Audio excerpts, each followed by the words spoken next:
참 신기합니다. 이 마스크를 쓰고 있어도요, 표정이 보여요. 그쵸?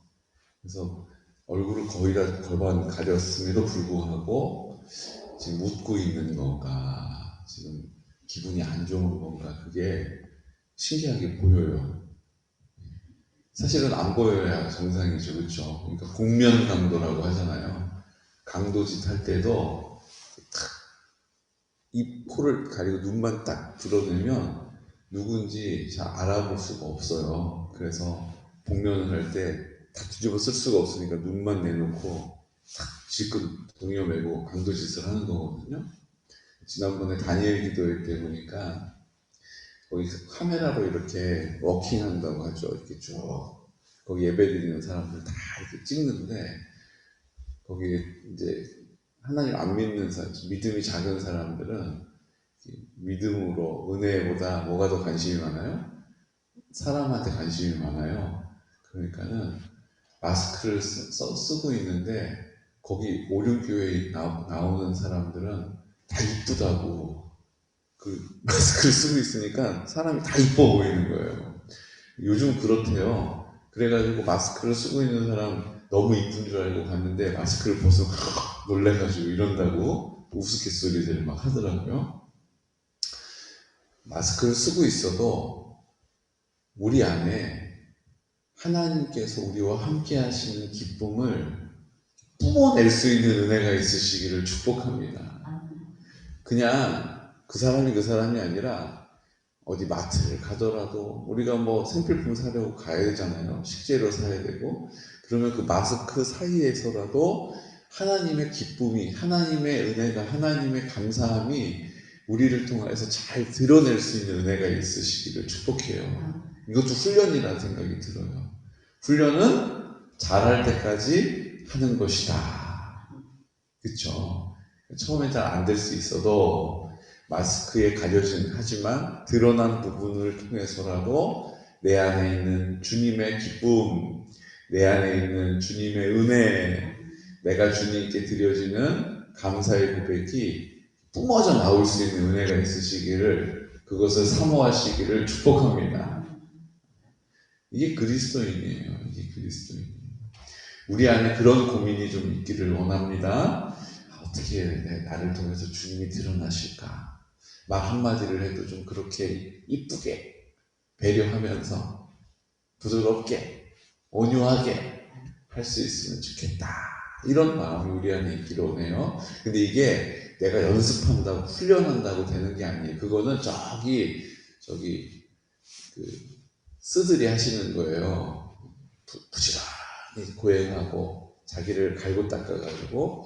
근데 우리는 누가 하시는 거예요? 내 안에 주님이 주인이심을 인정함으로 주님이 나를 통하여 나타내시는 자리가 우리가 기대하고 소망하는 자리인 줄로 믿습니다. 이게 차이점인 거죠. 그러니까 우리가 하는 게 아니라 누가 하는 거예요? 우리는 그 일을 주님께 구하고, 하나님 저를 통해서 좀 주님이 내 안에 계시니 좀 뻗쳐날 수 있도록, 잘 뿜어져 나올 수 있도록 도와주세요. 은혜 주세요. 이렇게 기도하면 주님이 그 기도를 들으시고 그 기도와 간구를 이루어 주시는 것입니다. 기뻐할 일이 없는데도 마음에 막 기쁨이 넘쳐나고, 감사하지 못하고 있었는데도 감사가 선포되는 것이죠. 오늘 사도 바울은 그런 삶의 여정들을 이 사도행전을 통해서, 또 오늘 로마서를 통해서, 또 각 서신들을 통해서 잘 표현해주고 본보여주고 나타내주고 그 열매를 우리에게 소개하고 있습니다.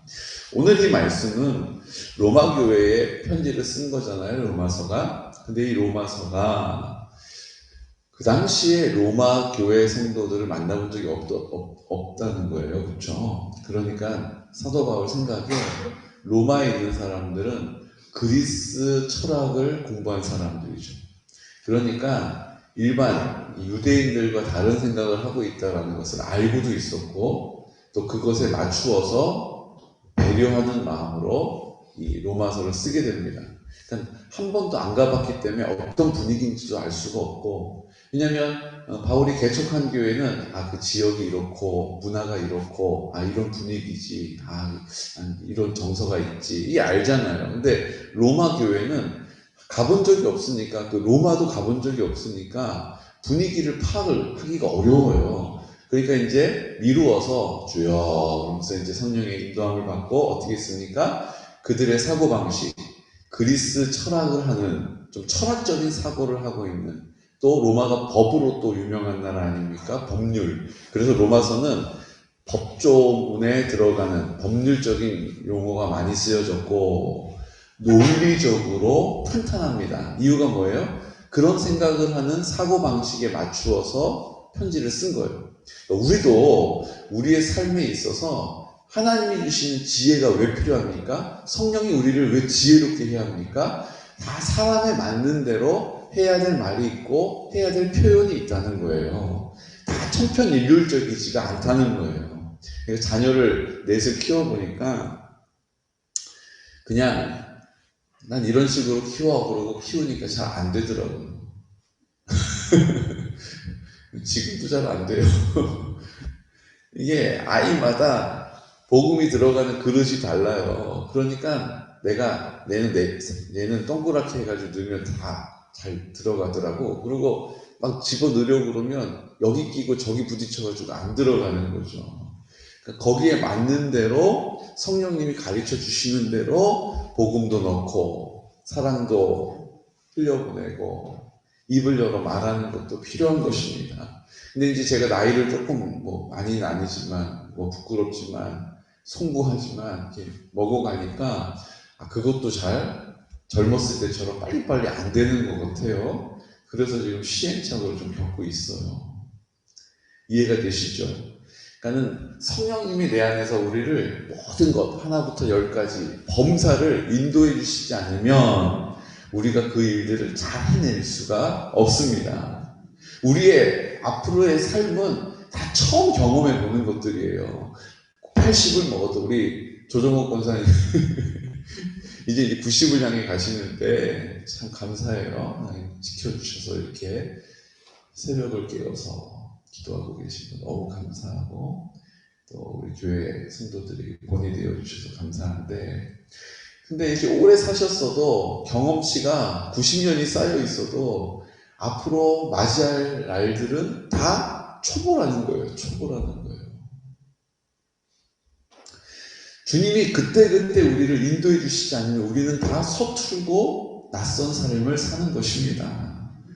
그래서 우리가 주님의 은혜가 필요하죠. 오늘 사도 바울이 그 주님의 인도함을 따라서 로마서를 쓰면서 오늘 뭘 얘기합니까?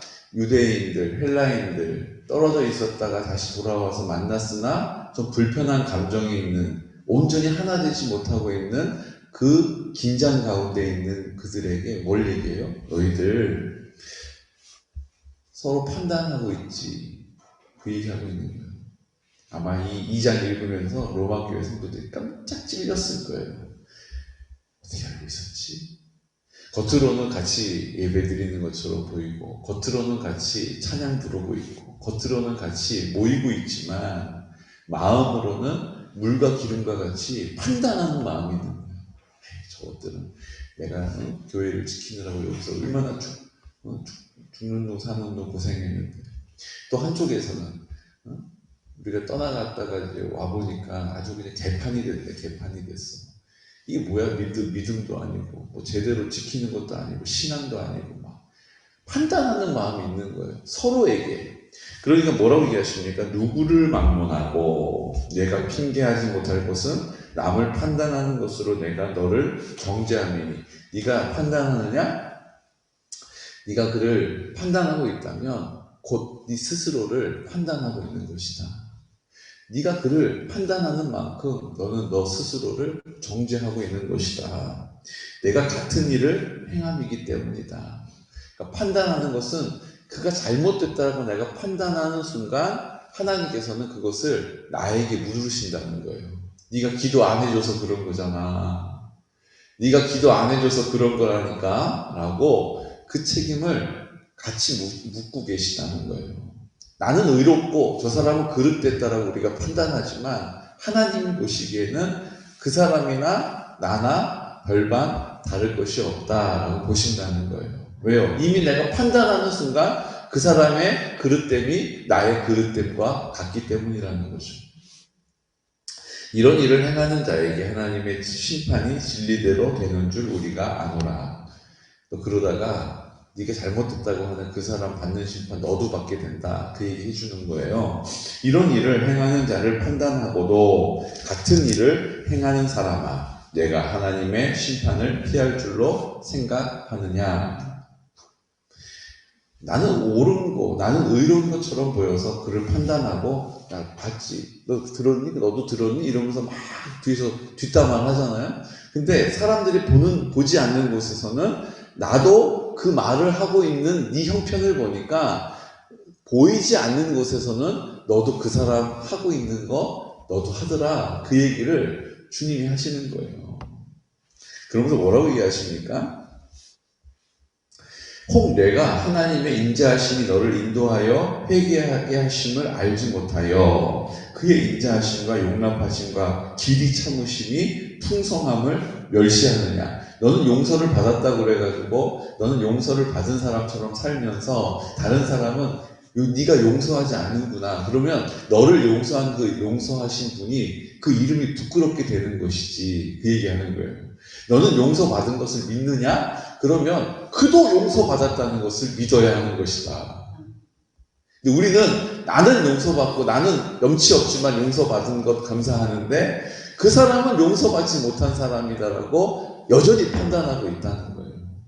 네 용서받은 것을 네가 멸시하는 것이다. 하나님이 그도 용서하셨다는 거예요. 그러니까 내가 미워할 이유가 있어요? 없어요? 없어요. 내가 언짢을 이유가 있어요? 없어요? 없어요. 지금 이 설교는 저에게 하고 있는 설교입니다. 여러분들은 덕으로 들으세요. 그럴 자격도 없고 그럴 이유도 없는 것입니다. 하나님께서 우리에게 5절 말씀을 통해서 마지막 이제 계약서 다 쓰고 도장 딱 찍는 것처럼 지금 도장을 찍고 계세요. 우리 5절 말씀 함께 선포할까요? 다만 내 고집과 회개하지 아니한 마음을 따라 진노의 날 곧 하나님의 의로우신 심판이 나타나는 그날에 임할 진노를 내게 쌓는도다. 아멘.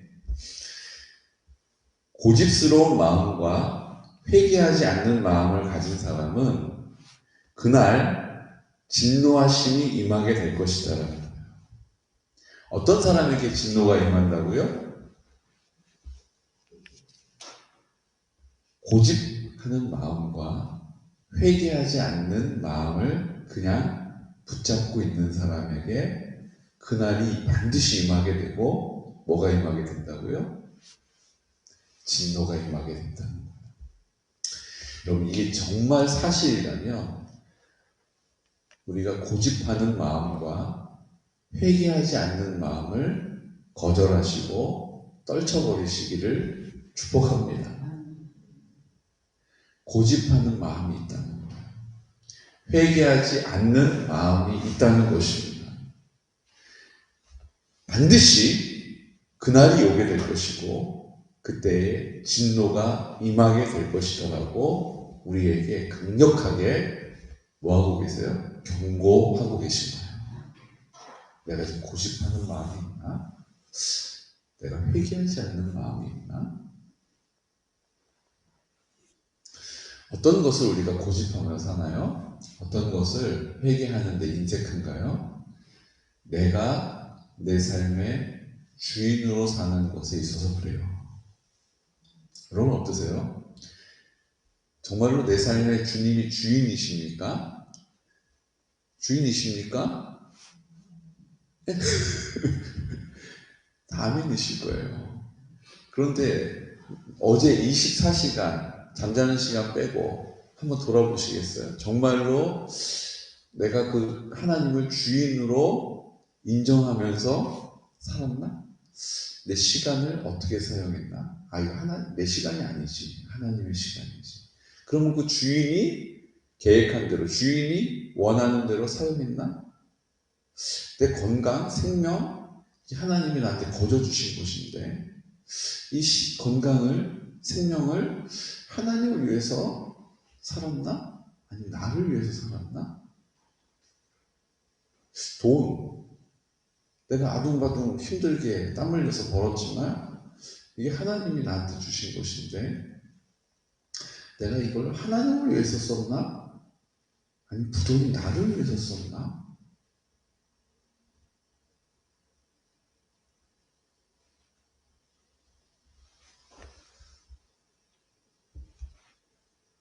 계속 그렇게 살아가는 것이 고집하는 마음이고요.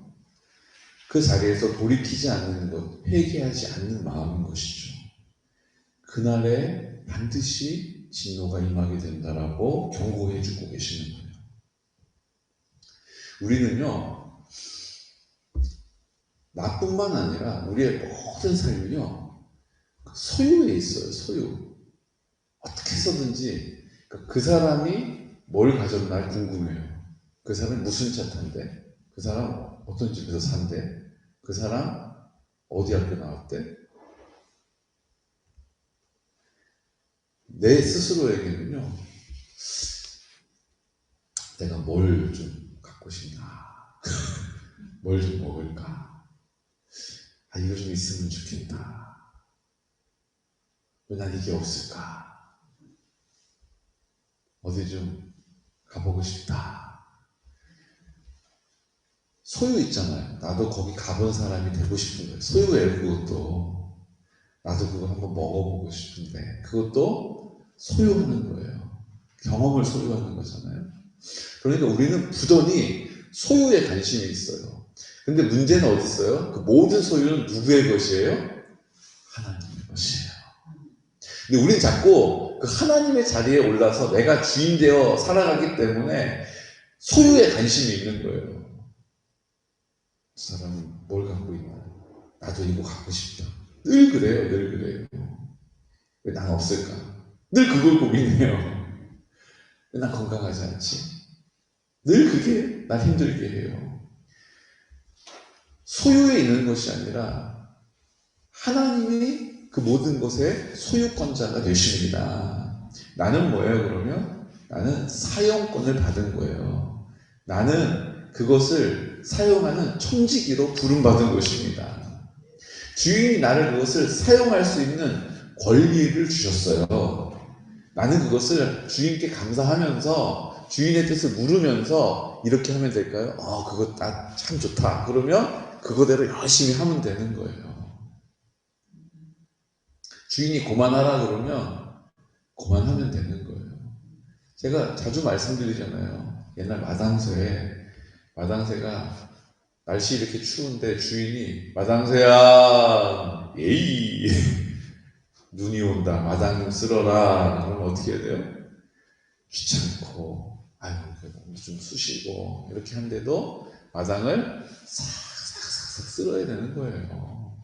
근데 이게 쓸다 보니까 또 이게 재밌네요. 그래가지고 재미 붙어가지고 힘들지 않게 불평 안 하면서 막 즐겁게 쓸고 있는데 주인이 마당새야 이제 그만 쓸고 장작 좀 떼와라. 어떻게 돼요? 이거 하고 싶은데 이거 계속 할래요. 이러지 않고 어떻게 해야 돼요? 예이 그리고 놓고 장작 패러 가야 되는 거예요. 근데 우리는 어떻게 해요? 이런 이유로 저런 까닭에 하기 싫은데 이래요. 또 이제 어떻게 하다 보니까 또 이거 재밌네, 이건 할만하네 그러고 막 하다 보니까 다른 거 해라 그러면 또 그거 그만하고 싶지 않아가지고 또 계속 고집스럽게 해요. 중요한 게 뭔지 아세요? 내가 뭘 소유했느냐가 아니라 나는 누구의 소유인가가 중요한 거예요.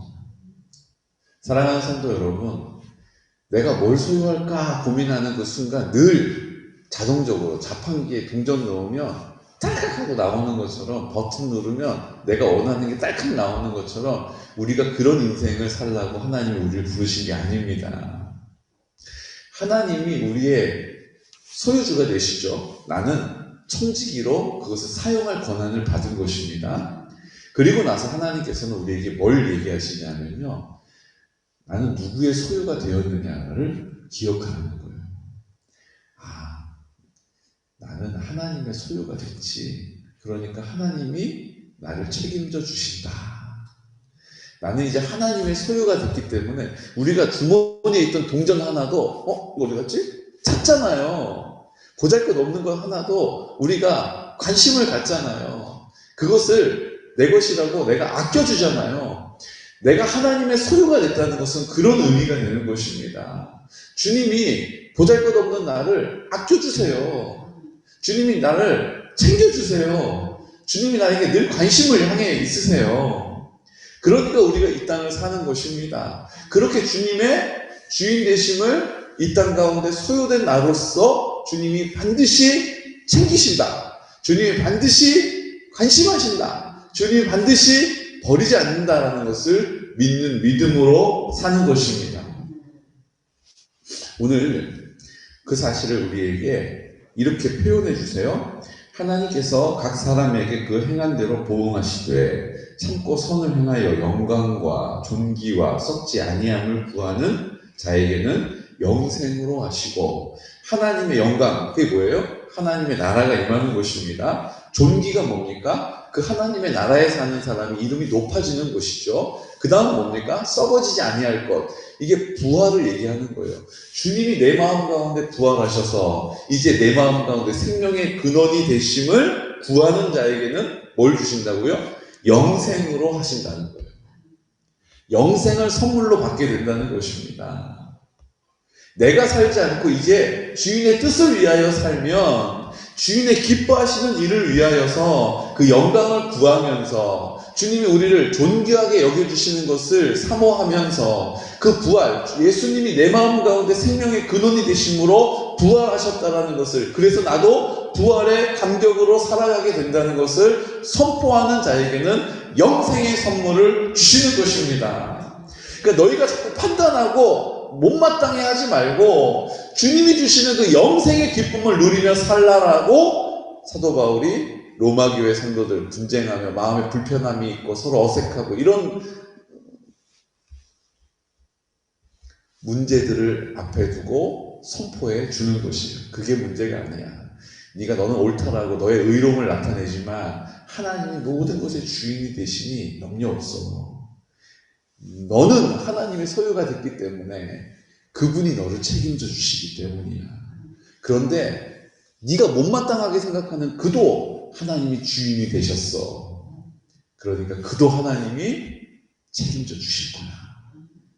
네가 그거 가지고 못마땅해 하지 마. 주인께 맡겨 드려라. 지금 그 얘기를 쭉 해내려가고 있는 것이죠. 오직 당을 지어 진리를 따르지 아니하고 불의를 따르는 자에게는 진노와 분노로 하시리라. 악을 행하는 각 사람의 영에는 환난과 권고가 있으리니 먼저 유대인에게요 그리고 헬라인에게이며, 선을 행하는 사람에게는 영광과 존귀와 평강이 있으리니 먼저는 유대인에게요 그리고 헬라인에게라. 이는 하나님께서 외모로 사람을 취하지 아니하심이라. 하나님은 공평하시다는 거죠. 하나님은 선을 행하는 사람도 먼저는 유대인에게 묻고 먼저 은혜 받은 사람, 악을 행하는 사람도 먼저 유대인에게 묻고 먼저 하나님의 은혜를 입었으니까 우리도 먼저 하나님의 은혜를 입은 사람에게 주님께서 뭘 얘기하세요? 나는 외모를 보지 않는다. 나는 마음의 중심을 본다. 나는 네 마음이 지금 누가 주인인지를 본다. 네가 네 마음의 주인이 되면 못마땅하게 많다. 하지만 주님이 주인 되심을 인정하면 그 주인의 기뻐하시는 뜻을 쫓아서 우리에게 주어진 것을 선한 청지기로서 성령의 도우심을 받으면서 성령의 능력을 힘입어서 감당하는 것이다라고, 괜찮다라고, 너희들 이제 화목하고 화해하라라고 오늘 이 말씀을 로마 교회에게 선포하신 것, 이제는 우리에게 선포하고 계신 줄로 믿으시기 바랍니다. 오늘 우리가 하나님 앞에 그래, 내가 무엇을 소유할까? 내가 무엇을 가지게 될까? 내가 뭐를 원하는 것이 중요한 게 아니에요. 나는 주님의 소유가 되었다는 것이 중요한 것입니다. 이제 그 주인이 나를 아껴주실 거예요. 책임져 주실 거예요. 소중하게 여겨주실 거예요. 귀하게 여겨주실 거예요. 반드시 우리를 붙잡아 주실 줄로 믿습니다. 이 시간 나같이 기도드릴 때 주님, 우리가 이 코로나 상황에서도 교회 안에서도 여러 가지의 형편과 상황들이 있습니다. 그래서 저 사람은 왜 그렇게 할까? 왜 저 교회는 저렇게 할까? 왜 이 일에 대하여서는 이렇게 하지 않을까? 우리의 기대가 있고 우리의 판단도 있습니다. 하지만 주님, 오늘 이 말씀을 통하여서 모든 것의 소유가 되시는 주님께서 그도 인도해 주시고 책임져 주실 것입니다.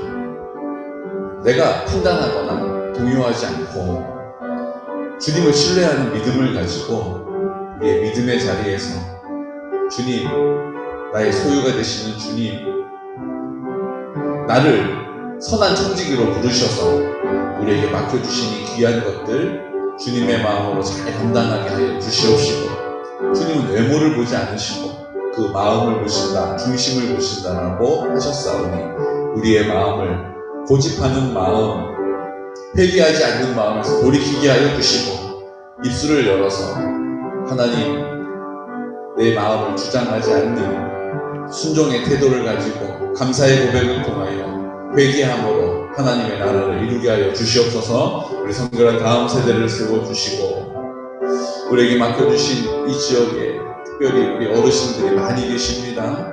하나님, 그 영혼을 주님 손으로 인도할 수 있도록, 또 우리 공동체 안에 연로하신 어르신들과 환우들 이 코로나 때에 주님 지켜주시고 평안케 하시고 주님이 손잡아 주시옵소서.